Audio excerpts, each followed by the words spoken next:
Hi,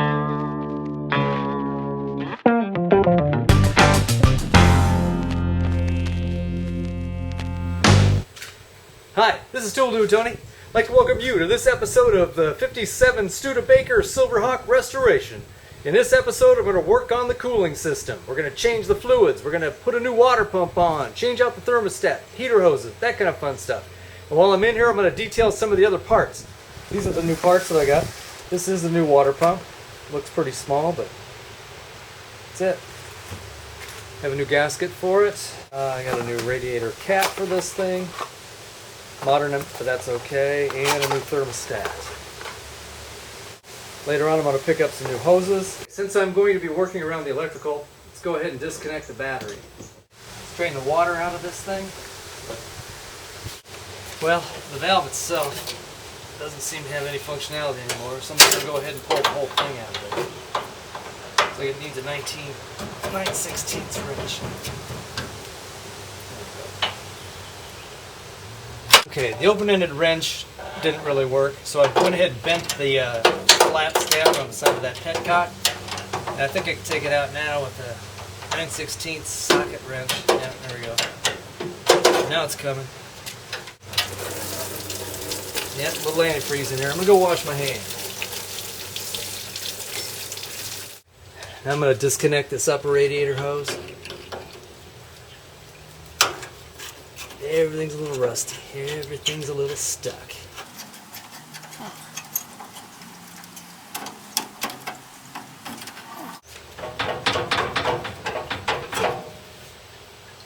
I took the 4 bolts out that holds the fan on.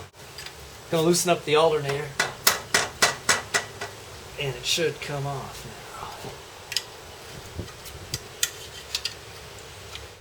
now. Okay, I've already removed the upper heater hose. I pulled the thermostat out of here. I've got that cleaning up. This is the water pump. It's been on here a long time. There it goes. Bearing does feel kind of shot in here. It was making some noise. Time to replace it.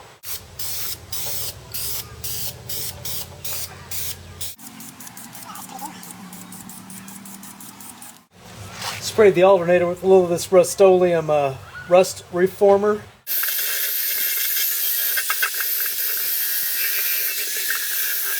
All my painted parts have cured overnight, ready to reassemble. Okay, this is the thermostat housing. The new thermostat fits in there perfectly. Now the gasket wasn't so great, so I made one of these, a new gasket out of some generic gasket material. 4 thermostats. This should work out just fine. I cut it exactly to fit.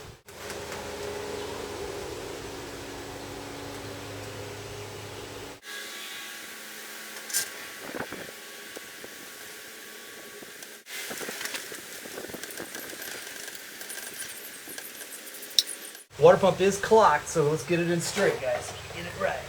First time. Finger start these bolts.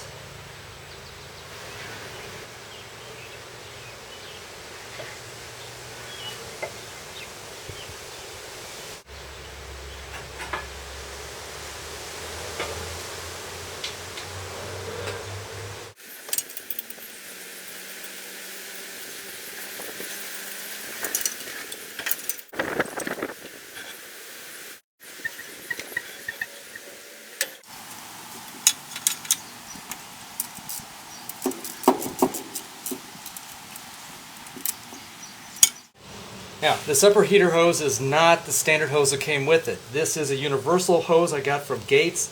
It is number 25806. It works because it has this 90-degree bend here at the top. The part that's a little screwy about this hose is a 1 1/4 inch at this end and 1 1/2 inches at the other end. You're not going to get a universal hose that goes both ways. This was a plug that was in the old hose. The rubber's still viable. So I'm going to go ahead and stick it back in there. That'll get me my 1 1/4 inches at this end. So I'm going to go ahead and put that on there. Bring my hose clamp into position. Same thing at this end. Put this on here.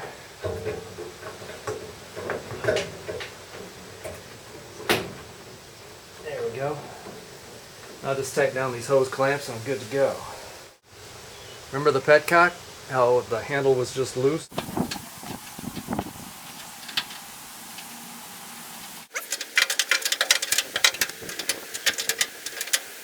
Now it's time to replace the heater hoses.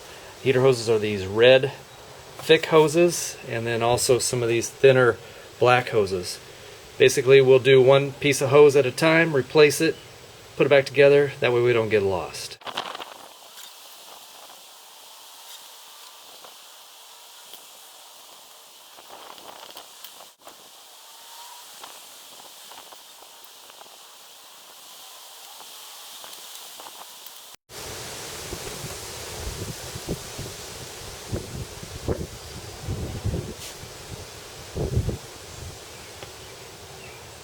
Okay, time to put in the antifreeze. This is the old school style stuff, green stuff. That's the ethylene glycol.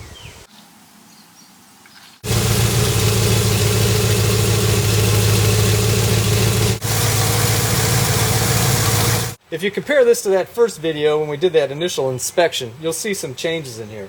Got new heater hoses, painted the rusty old fan on the alternator, completely stripped and redid the air cleaner cover.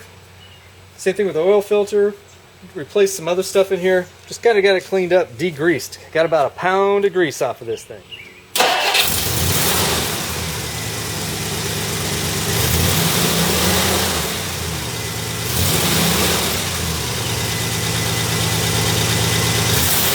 That's what I'm talking about.